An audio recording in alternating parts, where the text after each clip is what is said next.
All right, Ecclesiastes chapter 10. Second to last class on this.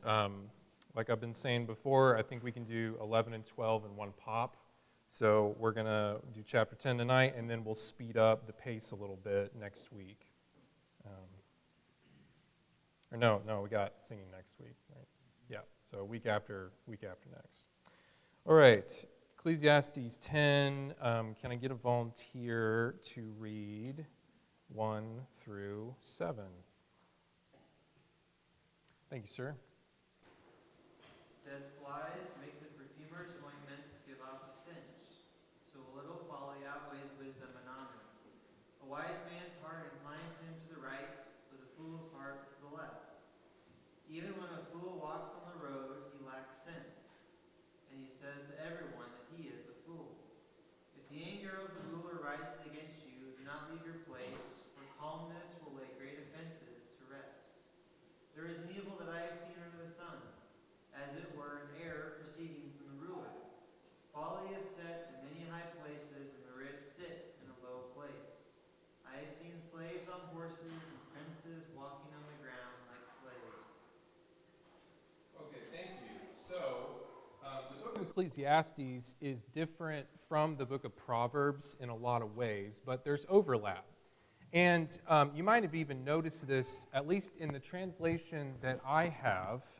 When I look down at chapter 10, the way that the verses are indented and structured is different from some of the other sections that we've read in previous chapters, where he's talking about the account of his life or experiences that he's had and the way that he went through those and what he learned. Now, in chapter 10, we have one of those proverbial sections in Ecclesiastes where you've got line after line after line, and there might be some connection between some of the verses, but in some cases, it's just, here's a complete thought, and now we're going on to the next verse, and here's a thought, kind of like the way that the Proverbs are in the book of Proverbs. So, but it's going to be interesting to see the connection between a lot of these, because even if they're different from each other, so many of these verses are still revolving around the central ideas of wisdom versus folly. What is wise? What does that look like? What's foolishness? What does that look like? So, notice verse 1 here. A really interesting verse to start out the chapter with. If you've got a flask of perfume or ointment, and then you open it up, and you're about to put it on, but you notice that there's a couple of dead flies right in there, and they're kind of floating dead right on the top there. The whole flask is really valuable, it's really precious, it's really nice, but how eager are you now to use that perfume after you discover the fly or two? Probably not so much. And so, we see this principle in other places too. A little leaven leavens the whole lump, right, Brent? And a little fly can affect the entire container, even if the container is really worthwhile. So it is that one act of foolishness can tint an entire life, can affect that. When I say David and, what does your mind automatically want to fill in? Bathsheba. Not David and Joab, or David and Abigail, or David and any of the other cast of characters in his life. That one story affects David's entire trajectory. Now, was he forgiven of that sin? Absolutely he was. I have no doubt we're going to meet David at the banquet in heaven when we all sit down together at the feast. But remember, from that point on, David's never the same after that sin, and lots of things happen as a result of that. So choices have consequences, even though God can certainly forgive us of anything. And so I think this is a really big warning to us to be thoughtful about our choices. So a little folly outweighs wisdom and honor at the end of that verse. Thoughts or comments on that as we continue to talk about the rest of first 7 verses. Anybody have a thought on that? I think you hit on something in the Bible has many opportunities to see that very thing in practice. One of the things I see when I study the Bible are the patterns, whether they're God's patterns or man's patterns. And I think this is definitely one of those truisms that Yes. we see it over and over. I mean, David and Bathsheba, certainly Eve and the serpent. I mean, there's these one things that get in the way. Hezekiah and the envoy from Babylon. Yeah. Right. Hezekiah considered a pretty decent king, Yeah. and Isaiah gave him the business after he said what he had to say, I guess, to the envoy from the king of Babylon. And it is proverbial, but it's also there's examples. We see the pattern, man's pattern of one thing, even in the hands of Solomon. Yeah. The probable writer is the same thing. Yeah, he did a lot of good things, but when he's old, he makes these choices and decisions based on other choices he's made previously to that point. Theoretically, who was one of the wisest men, if not the wisest man who's ever lived. Right. Right. Yeah, big warnings there. Good. Other thoughts or comments? All right. Notice verses 2 and 3. I think these verses are really talking about the orientation of our hearts, because depending on which way you are pointed in, that's going to be the direction that your life goes. If you're on the path to the left, you're gonna go down that path, and if you're on the alternative, it's going to go better for you. I think we understand this in a lot of ways. Remember James, in the book of James, I think it's in chapter 2, he uses the picture of a rudder, a very tiny part of a ship. You can have a huge vessel with a relatively small rudder, but that rudder controls where that entire vessel goes. And so in James, he's using that picture to talk about our tongues. Very small part of the body, but man, the tongue it can really control you and turn you wherever it wants to go. So if our controlling orientation is, how can I, in wisdom, how can I serve? How can I help? How can I build up? How can I encourage? How can I be of assistance to the other people that I work with, that I worship with, that I'm around?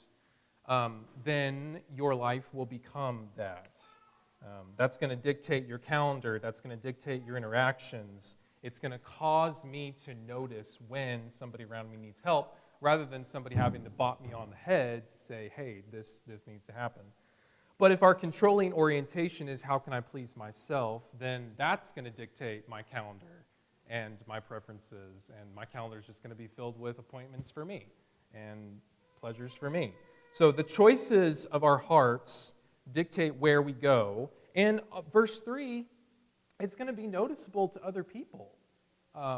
He says there, even when the fool walks on the road, he lacks sense, and he says to everyone that he is a fool. I don't think that means he's shaking everybody's hand as he walks by the road and says, I'm a fool. Did you know that? I'm a fool. I'm a fool.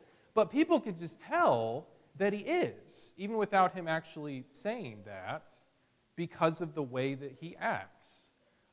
So we're going to have brothers and sisters around us in the church who will be able to tell how we're doing in our lives.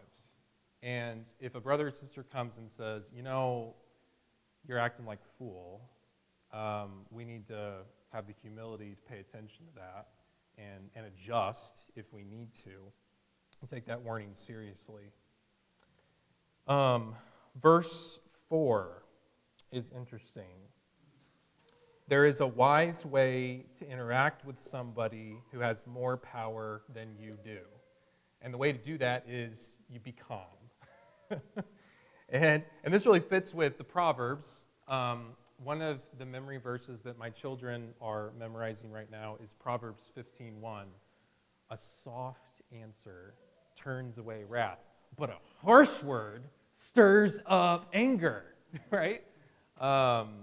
Proverbs 25:15. With patience, a ruler may be persuaded, and a soft tongue will break a bone. I love that. A soft tongue will break a bone. You know, if you want to change somebody's mind and you're frustrated about something, the temptation is to make a frontal assault with guns blazing. But that's usually not what works very well when you're trying to help change somebody's mind and heart. And I've learned that the hard way through personal experience. and I was in the wrong in those cases. Shouldn't have done it that way. And so there may be times for strenuous conversations. When we were reading through Titus for Rich's class, I was really struck again by the fact that Titus is flat out told by Paul, there's some Cretans that you need to rebuke sharply. You need to just let them have it because they need a lot of help. So there are times for those conversations. There are times for, like in Galatians, a Paul getting up and sharply rebuking a Peter in the moment and saying, what are you doing? You know, sit back down at that table. Those Gentiles need you. They're your brothers. So there are times for that, but as a rule, I think those situations need to be probably fewer and farther between than maybe we would be inclined to do. Patience and love are the norm in the Scriptures. And then 5 through 7, then I'll pause for comments and questions. Notice in 5 through 7, there seems to be a thread here in these verses about how what happens when foolishness is the leader. Sometimes the people who are in charge are actually more foolish and less discerning and less knowledgeable than the people that they are trying to lead. Sometimes you watch the news, you pick up the newspaper, and you can see the decisions of our lawmakers in Washington, and you can see foolishness there. But then you can go across the lawn to your neighbor, and you can get better sense out of your neighbor than sometimes the people that are leading us. Sometimes people who have the microphone are the very last people in the room who should have the microphone. But sometimes it works out that way because we're living in a broken world where not everything runs as smoothly as it should, in the way that it should. So sometimes leaders are foolish and people under them are wise. That can be true. Those of you who work in the business world or have at one point, you probably recognize that in your company, that there are managers who really shouldn't be managers. And there are people on the ground floor of the assembly line who should be promoted, but sometimes it just doesn't work out that way. Sometimes that can happen in a family where mom and dad need to be wiser than they are. Sometimes that can even happen in a church. We need to make sure that we are all growing in the wisdom of God. I've been a part of churches in the past where the congregation appointed elders, and those men, or at least some of them, should never have been taking those positions in the first place. And so we can see this happening sometimes. Folly set in high places, rich sit in a low place, slaves on horses, princes walking on the ground like slaves. Wherever we fall in that, we need to make sure that we're being wise as best we can and asking God to help us with humility in that. Because it's important. Because if you've got some influence, you better make sure that you're using your influence in the way that is best for other people and not for yourself. But it's such a temptation in the way that the world works for leaders to just throw their weight around and get their goodies and call it a day, regardless of whether that helps other people or not. And that's not, in the kingdom of heaven, that's not what power is. Power is given to you so that you can give it away, so that you can serve.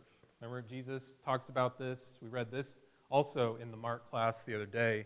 The Son of Man came not to be served, but to serve, and to give his life a ransom for many. So that's what we're about. That's godly wisdom. And we got to make sure that we got that in our hearts. Comments or questions through verse 7? I've been talking a lot. Anybody have any thoughts on any of that? My daughter has some thoughts in the back there. I'm afraid I don't have the gift of speaking in that tongue. That's not a spiritual gift I have, so no interpreter there. Okay. Well, let's press on to verse 8. Can I get a volunteer to do 8 through 15? Yes, sir. Thank you. Here digs a pit and may fall into it, and the serpent may bite him who breaks through a wall. He who quarries stones may be hurt by them, and he who splits logs may be endangered by them. If the axe is dull and he does not sharpen its edge, then he must exert more strength. Wisdom has the advantage of gaining success. If the serpent bites before being charmed, there's no profit for the charmer. Words from the mouth of a wise man are gracious, while the lips of a fool consume him. The beginning of his talking is folly, and the end of it is wicked madness. Yet the fool multiplies words. No man knows what will happen, and who can tell him what will come after? The toil of the fool so wearies him that he does not even know how to go to a city. Okay, thank you, Steve. So we've got some Proverbs, Ecclesiastes passages here on wisdom in ordinary life. You know, we live in a world where accidents happen, where harm can come to our bodies, even though there's only so much that's actually within our control. We need to be careful.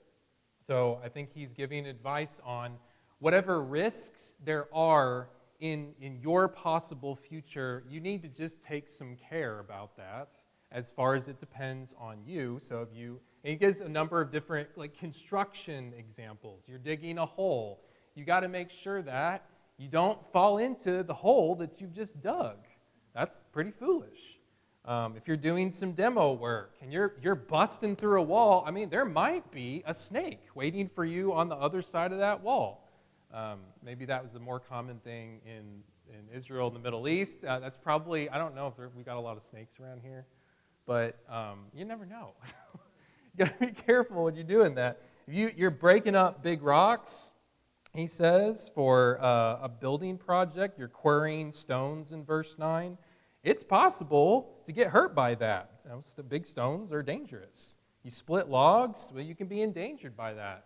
I had a friend of mine in Indiana who this actually happened to him. He was splitting logs in his backyard, and I don't remember exactly why he was doing this, but he was throwing the logs around in his yard, and one of them, it was a big tree branch, and he threw it down, and it bounced back up, and it hit him square in the face, and it broke his nose. And so he went to the ER, and the ER doctor had to look at his wife and say, okay, is this how he looks?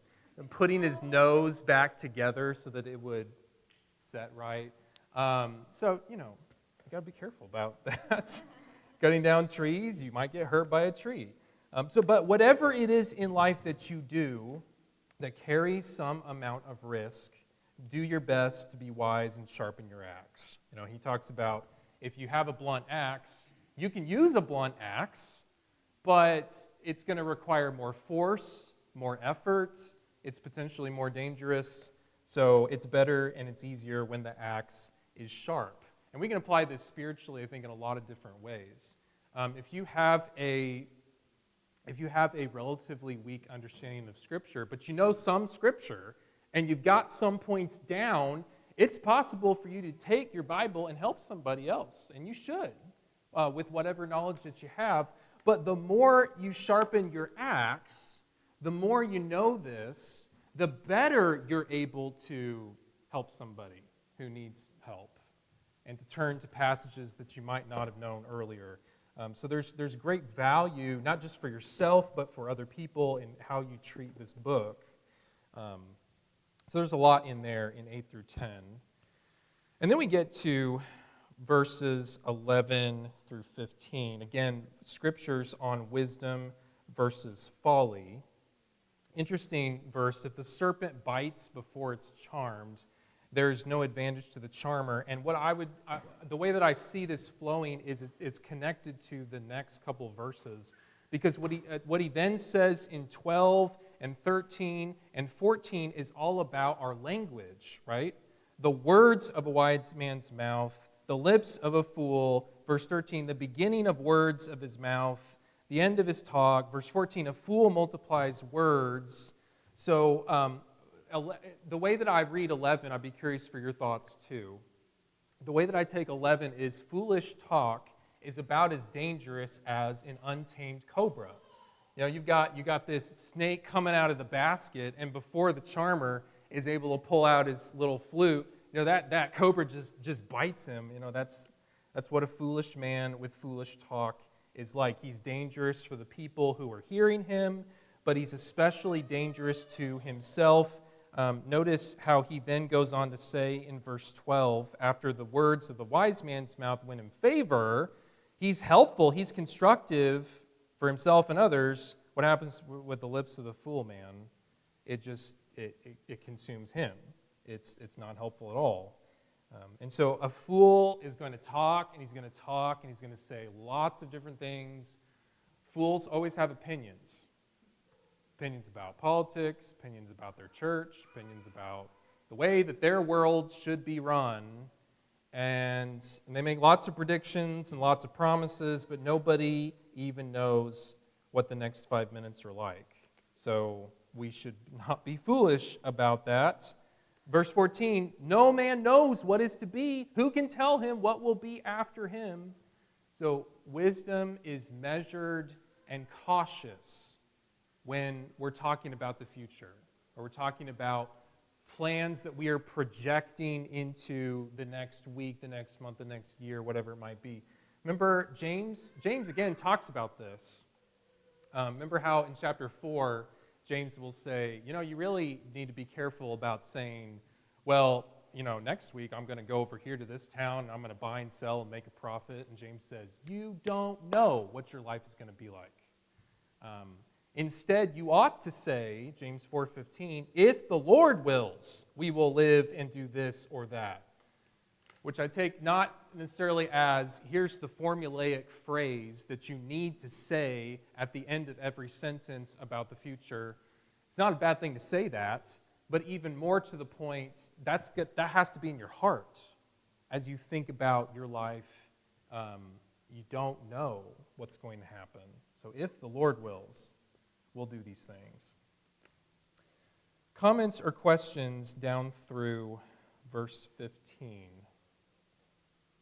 Anybody have any more thoughts?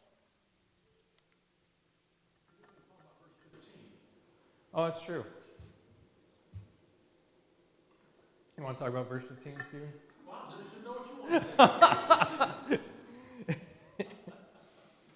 Yeah, I think verse 15 reminds me of verse 3.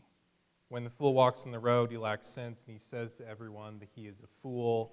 This verse 15 is kind of a manifestation of that. He's wandering aimlessly around. He doesn't even know the way to the city.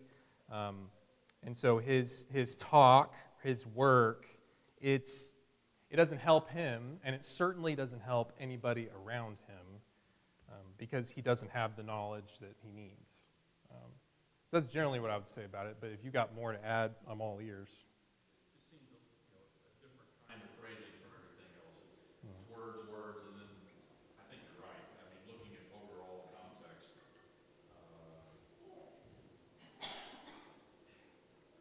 just seems it's a little bit different. But like you said, these are thoughts, right? They are sort of connected to each other. Yeah. Yes, sir. There's a modern day concept and that phrase that's coined to it that it talks about being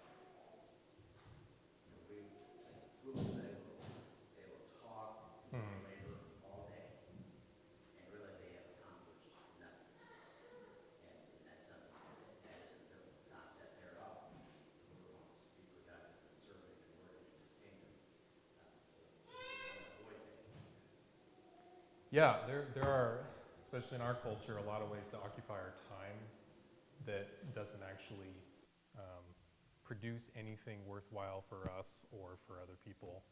Yeah, I don't And think being tired equates always to productivity. yeah, Just because I'm tired at the end of the day doesn't mean I just had a great day of productivity and labor. It just means I'm tired for the right, day and not doing right, anything other yeah, than be yeah, foolish all day. So. yeah. Well, isn't this verse saying that even if you're a hardworking fool, being a fool is going to make it so that you don't end up where you need to go or in the right direction? You're still lost. Yeah, So yeah, if we want to stick it in the other verses up there, he may be working really hard at the rock quarry, but he may be dead at the end of the day.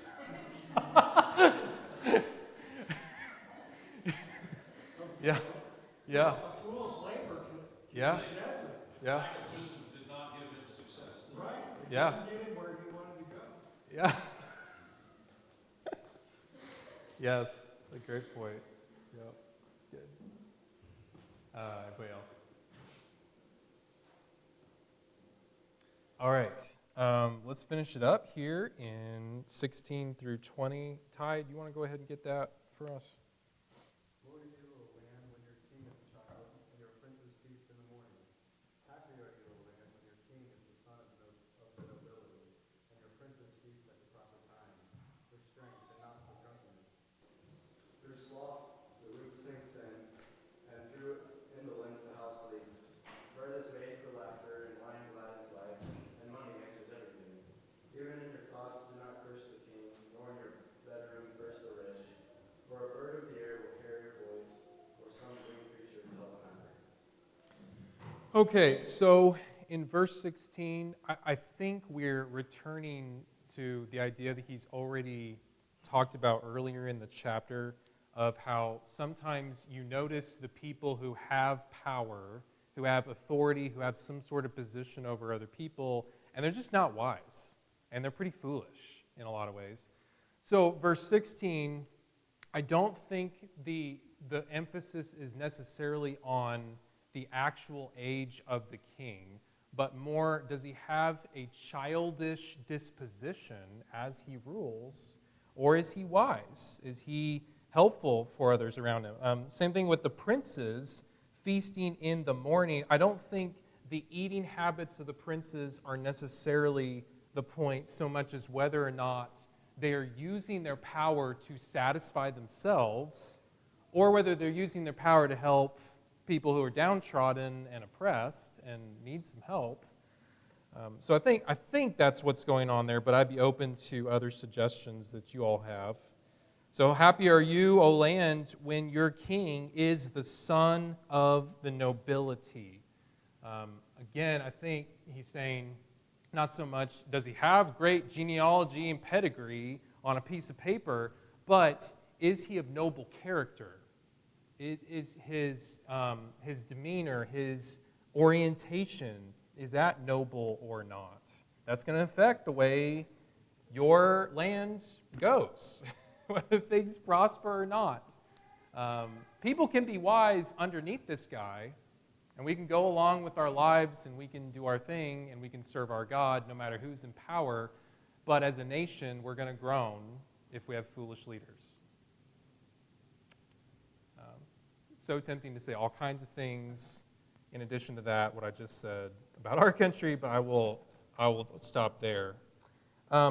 Notice how there's some other random thoughts in here, or at least that look random to me. Maybe you can connect them better than I could. But he goes into this discussion of maintenance, verse 18, and maybe this connects to the way that we work and the way we use wisdom in that. So verse 18, you've got this picture of a roof that is collapsing because nobody touched it in a while. And we all understand that about roofs. No matter how good of a job your roofer did, and maybe you were the roofer in your case, maybe, no matter how good of a job you do, time goes by, and eventually you're going to need more shingles on that structure, or because if you don't touch it for 40, 50 years, you're going to get a terrible roof. So maintenance is required. That's true of our houses. That's true of our relationships. That's true of all kinds of things. You know, if you tell your wife, yeah, I told you on our wedding day that I loved you, and if I ever change my mind, I'll let you know. But you could just assume that I do without me having to. You know, that marriage relationship's not going to go very well if that's your MO. So this can be applied in all kinds of areas of our lives, I think. In verse 19, interesting verse 19. Talks about bread, talks about wine, and talks about money. All different things that he's talked about before in the book that don't satisfy us ultimately. Like if you go back to chapter 5, in verse 10, he says, "He who loves money will not be satisfied with money, nor he who loves wealth with his income. This also is vanity. When goods increase, they increase who eat them. What advantage has their owner but to see them with his eyes?" So he's spoken before about the things that we can accumulate in our lives that we can enjoy, but those things are not ultimately going to satisfy. But here, I think it's just his point that we can enjoy and we can profit from the good things that we eat and the money that we accumulate. Some people that I read suggested that he's sort of having a cynical tone in what he's saying, that money's the answer for everything. I don't know. I think I could see that maybe going both ways. But it is true that money can do a lot, right? That's pretty obvious. It can help. It's useful. It can help you achieve your goals, but we need to not worship it. And then verse 20 is interesting.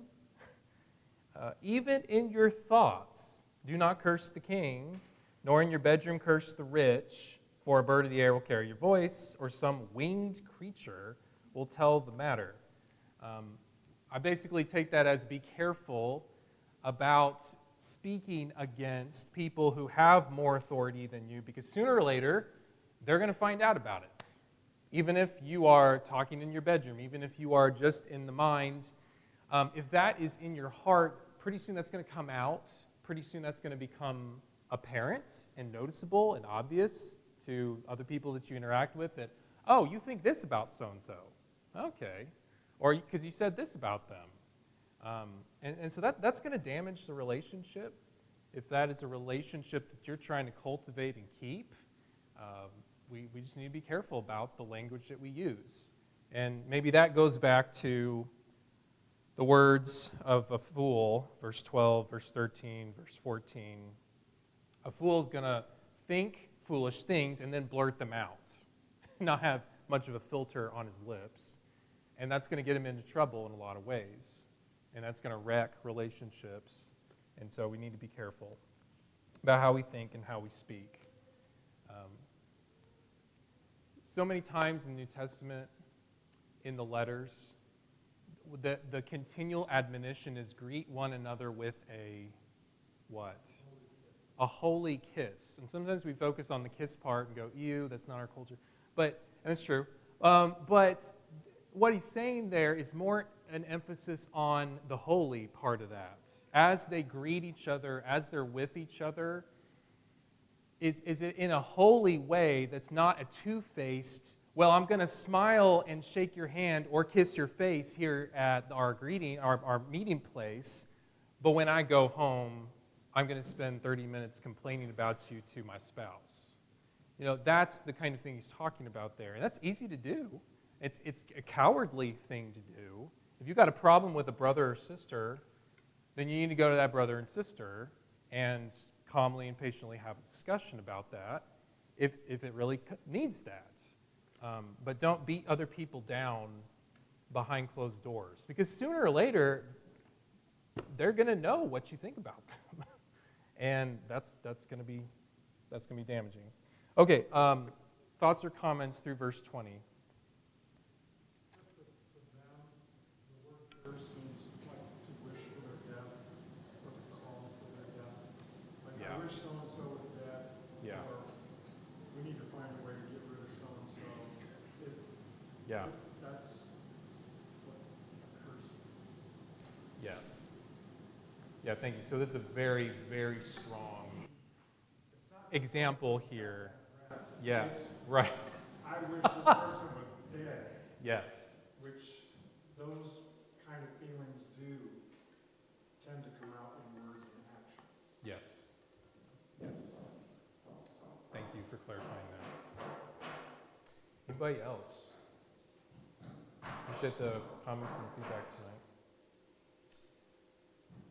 Okay, then we will stop there. 2 weeks, 11 and 12, and we will wrap up the book of Ecclesiastes. Thank you very much.